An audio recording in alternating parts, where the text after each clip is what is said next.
Olá a todos, sejam bem-vindos a mais uma edição, a 17ª, do nosso Empower Connection, na nossa quarta temporada. Antes de pedir para vocês darem likes, eu vou pedir daqui a pouco, mas já estou pedindo agora, likes e comentar e assistir o nosso canal, assinar nosso canal, eu vou agradecer a todos que nos prestigiaram com assistindo o nosso canal da semana passada. O nosso episódio da semana passada foi, até hoje, o mais visto de todos os nossos vídeos. Então, muito obrigada. E todos esses que viram, podia assinar também, né? Deixar lá seu like, o comentário. Pode até deixar que não gostou, não tem problema nenhum, mas falem conosco, né? Então, agora, oficialmente, vou pedir novamente, ative o sininho, dê likes, comentem, fale conosco. Agora, vou dar as boas-vindas e bom dia, boa tarde, boa noite para o meu colega lá de São Paulo, Rogério Schmidt. Tudo bem, Rogério? Oi, Vera, tudo bem? Também quero fazer aí o agradecimento, né, obrigatório ao nosso público que nos prestigiou no programa da semana passada, quebrou o recorde de audiência, né, toda a história do nosso canal, a gente está muito feliz. E Uhum. vamos lá, mais uma vez, ainda tem o recesso, ainda não começou, então a gente ainda tem algumas coisas interessantes da conjuntura política Tem para muita falar, coisa né, Vera? interessante. Muita coisa interessante para falar. Eu acho que nós estamos, esses 6 primeiros meses de governo foram muito movimentados, mas uns movimentos muito interessantes que nós observamos. Uhum. E vamos começar onde a gente largou a semana passada, né, Rogério? Começa você, diga. Essa semana teve aí na terça-feira a sabatina e a aprovação do plenário dos novos diretores do Banco Central, né, indicados pelo presidente Lula, o Galípolo e o Aquino, como se esperava, ambos foram aprovados e já farão parte, ainda não tomaram posse, mas já farão parte da próxima reunião do Copom, que vai acontecer em agosto, que, como a gente tem sempre reiterado aqui, deve ser a primeira que vai baixar a taxa Selic, né? Talvez uma queda aí de 25 0,25. Né? Então foi dentro do esperado aí o que aconteceu. Uhum, E o seu destaque, Vera? Meu destaque, na verdade, é uma deixa para começar. O outro é a ministra Daniela Carneiro, que foi a mais longa fritura do que eu já vi no Ministério. Ela não saiu ainda, mas já foi anunciado o substituto. Uma reunião, desculpa, anunciado uma reunião com o partido para anunciar Celso Sabino, que será o substituto. Uhum. É, mas ela continua ministra, pelo menos até hoje ela está lá.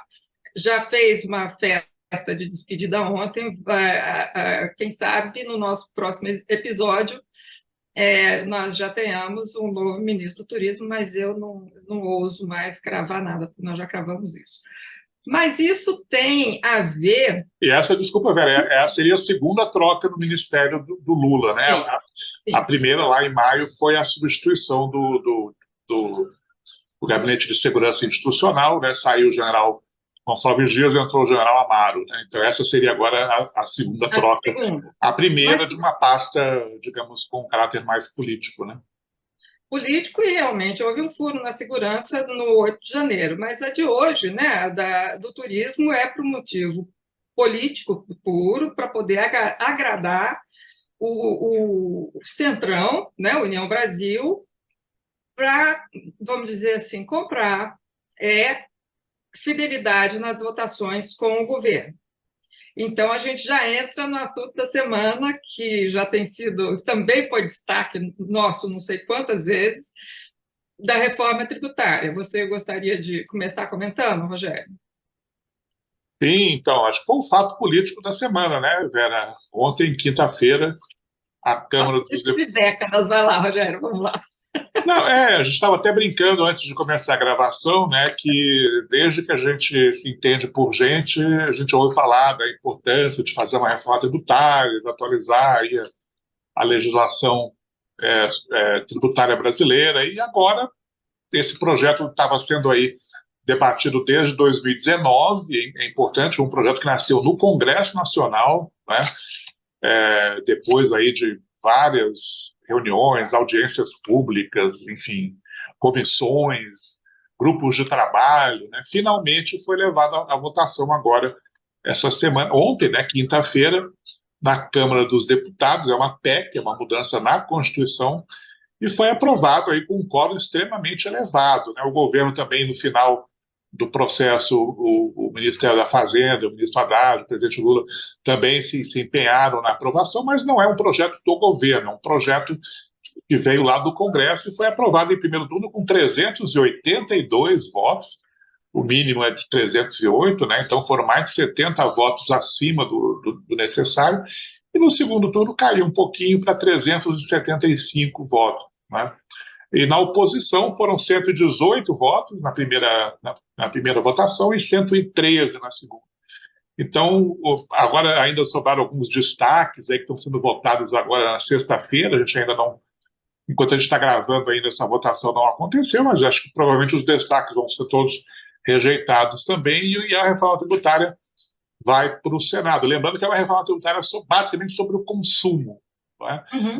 Ela não está entrando em questões aí de, bom, prioritariamente, né, a reforma dos impostos sobre a renda, patrimônio, isso não está entrando.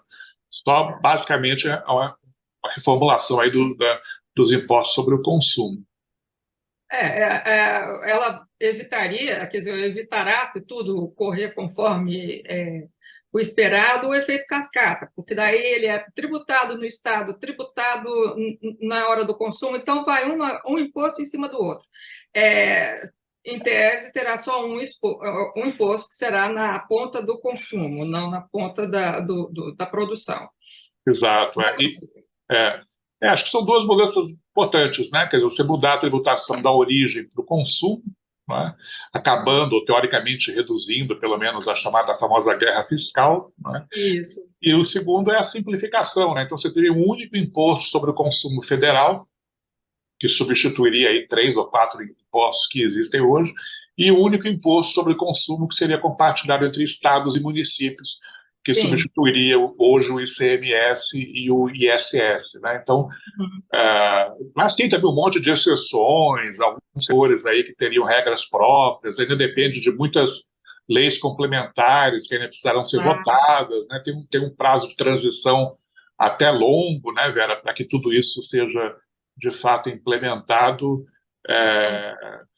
Está se propondo a criação de um conselho federativo, né, com representantes dos estados e dos municípios para administrar a divisão Isso. desses recursos, enfim, uma sacudida boa aí das regras atuais, né? É. Mas a gente não sabe ainda se tudo isso será de fato sustentado no Senado ou não, né, Vera? Pois é, tem uma guerra de protagonismo aí entre o presidente da Câmara e o presidente do Senado. O presidente da Câmara, Arthur Lira, conseguiu um feito invejável, ele conseguiu, inclusive, o que seria, quer dizer, o ministro Haddad, Lula e todo o seu ministério se empenharam nessa reforma, inclusive conseguindo o apoio de um governador de oposição, vamos dizer assim, o Tarcísio Gonçalves de Freitas, que é o governador de São Paulo. Ele saiu em campo defendendo a reforma. E o partido dele, como você vai falar daqui a pouquinho, abraçou a causa também. E muitos partidos de oposição não votaram maciçamente com o governo, mas houve dissidências, né? Foi uma coisa interessante. Isso mostra que estão vendo um projeto que beneficia o país e não necessariamente o partido ou um ou outro personagem, porque, na verdade, não é, como você destacou, começou no Congresso e acaba no Congresso, né? As pessoas se empenham para aprovar ou não, isso aí é outra coisa, mas é um projeto não de governo, mas de Estado. Realmente ele vai afetar daqui 10 anos a implementação, por exemplo, o final da implementação. Esse governo não estará mais no poder, né, esse executivo, não sabemos qual partido que estará na frente, não sei, mas é um outro governo que vai terminar de implementar. Isso é um projeto de Estado, né? É, não, eu acho interessante também que essa votação ela ajudou até a isolar ainda mais o ex-presidente Bolsonaro, né, que na Sim. semana anterior tinha sido o destaque do nosso programa, já tinha sido declarado inelegível, né, pelo TSE, Ah, e agora teve essa pequena situação ali embaraçosa entre o ex-presidente Bolsonaro e o governador Tarcísio, né, que foi isso. defender a reforma tributária numa reunião do PL com o presidente Bolsonaro, foi vaiado, sofreu aparentemente não foi tão bem recebido como se esperava que ele fosse, né? E o seu partido, como você lembrou aí, o Republicanos, só 7% dos deputados republicanos votaram contra a reforma tributária, não é? E do PL, que é o partido do Bolsonaro, a maioria votou contra, mas 21% votou a favor. Não é? Exato. Então mostra que o ex-presidente Bolsonaro também tem dificuldades para liderar até o seu próprio partido. Em termos proporcionais, foi a maior dissidência entre os partidos mais importantes, né, de direita, de centro, de esquerda, enfim. O único que teve 20% de um lado, uma minoria de 20% foi o PL. Né? É, Agora, outro trabalhozinho que eu tive também, Vera, foi ver como foi por estado, né, o placar por isso. estado, pegando aí os dados do primeiro turno só, né, da votação, porque o Sim, segundo é não sai, basicamente não sai. a repetição. É, teve só 4 estados onde mais da metade dos deputados votaram contra a reforma tributária. Né? O Goiás, com 53% contra, Santa Catarina, com quase 70% contra, Rondônia, com 75%, Rondônia e Mato Grosso, com 75% dos deputados contra.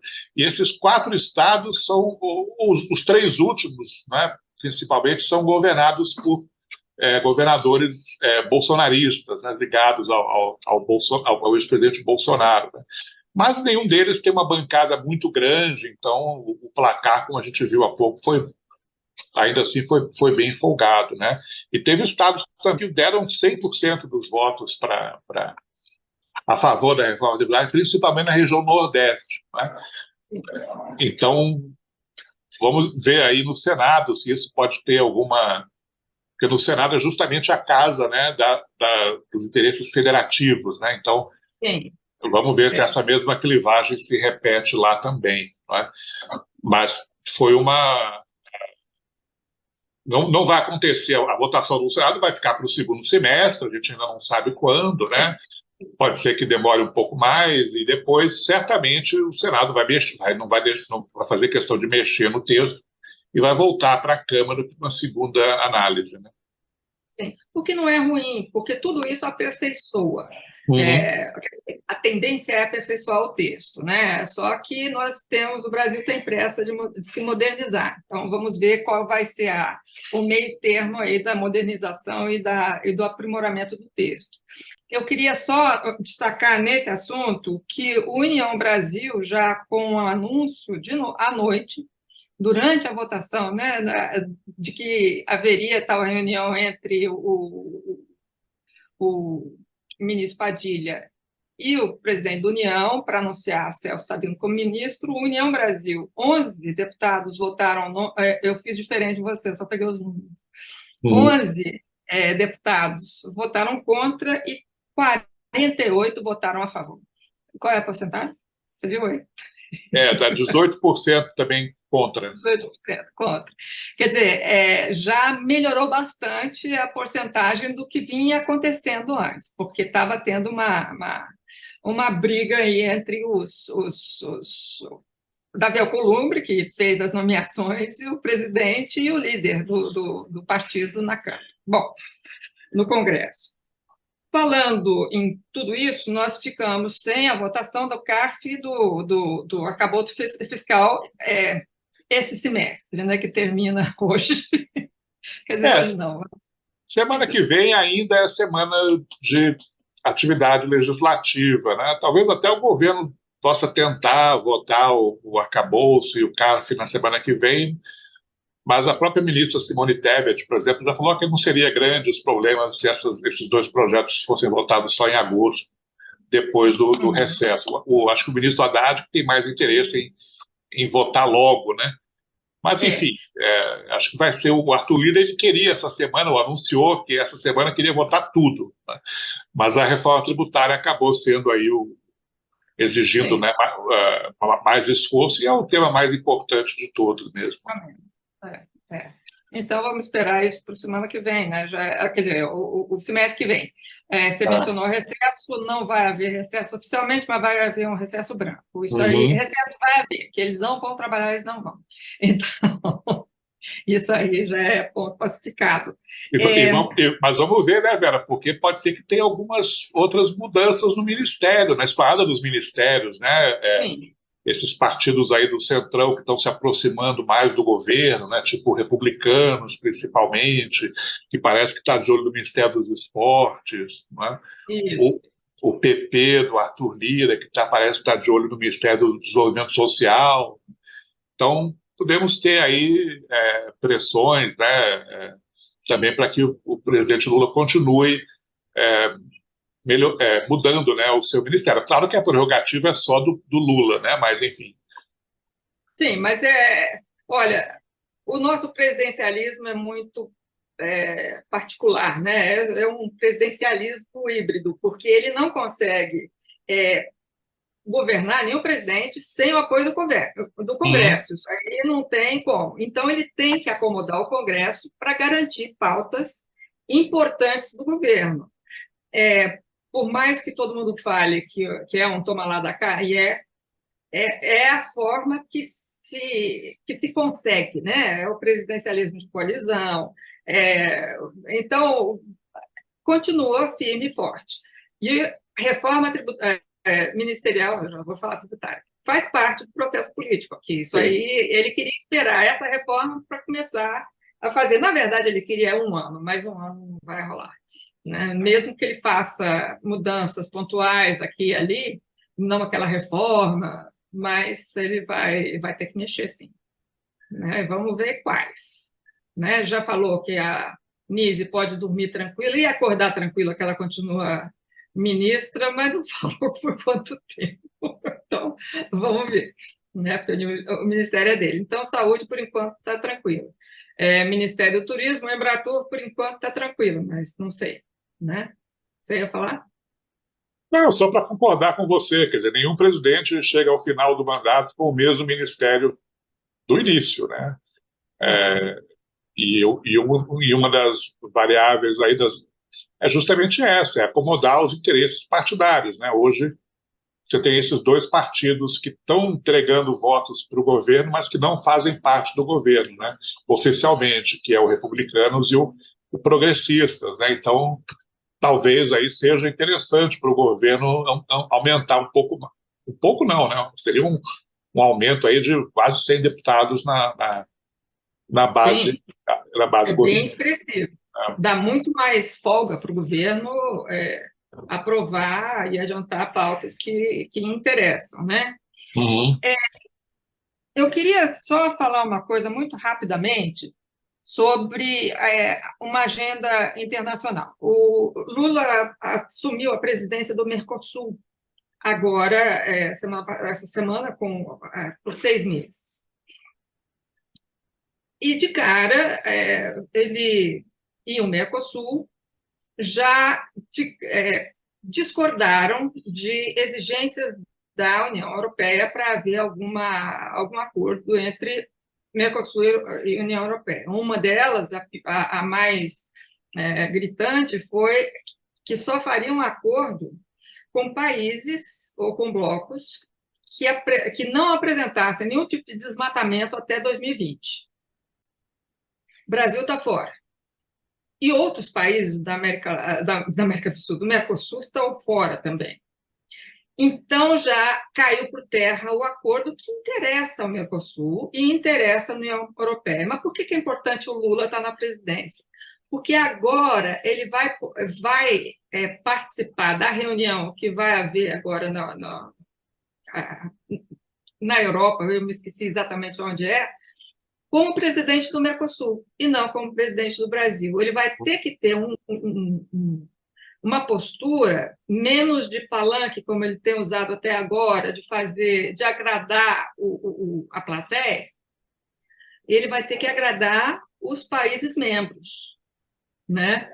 Então, ele vai ter que apresentar propostas. Eu acho que vai ser o primeiro teste dele como presidente de um bloco e como representante de uma política total e não dele, né? Até agora ele tem defendido Maduro, defendeu, mas não foi bem aceito no Mercosul. Tem falado da democracia relativa e que Maduro tem que fazer parte do Mercosul, mas ele não vai poder fazer isso nessa reunião que está por vir e queria o vice-presidente, Geraldo Alckmin, e agora vai o presidente do Mercosul, né? Vamos ver qual vai ser a postura, então. Eu acho que vai ser bem diferente daquelas que a gente tem visto. Eu espero, na verdade, que seja bem diferente do que aquelas que a gente tem visto até aqui em fóruns internacionais. Fechei o internacional. Posso dar o meu destaque, o meu radar aí para as próximas... Pode dar seu destaque, seu radar. Então, na semana que vem, talvez a gente tenha uma definição sobre aquela velha questão dos decretos do presidente Lula sobre o marco legal do saneamento. Lembra que ele editou logo no começo do governo e que estavam sendo muito criticados, porque estariam invadindo, legislando através de decreto, modificando alguns termos do marco legal que foi aprovado.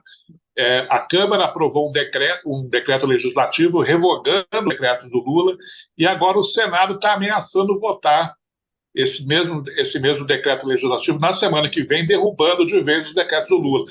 Mas o governo está prometendo, o próprio governo, fazer um outro decreto derrubando os decretos anteriores do próprio Lula, para evitar que o Congresso o faça, né?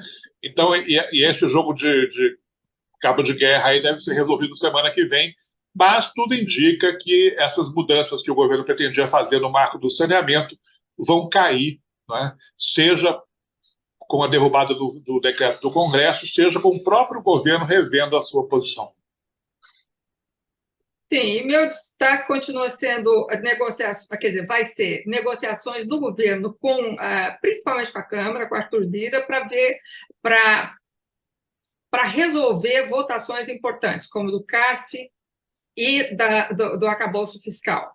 Como é que ele vai acomodar uma folga na votação desses dois temas importantes no próximo semestre. A negociação já começou, né? Vamos ver quem vai e quem fica. Então, por enquanto, é só. Isso, mais uma vez, muito obrigado ao nosso público, à nossa audiência. Espero que vocês continuem nos prestigiando. Sim, e agradeço a todos também. Boa semana. Semana que vem a gente volta, e depois talvez a gente tire um recesso branco, mas eu não sei ainda. Como é branco, tudo pode mudar, não é? Ninguém é de ferro, né? Tchau, Vera. Até semana que vem. Tchau a todos. Até semana que vem.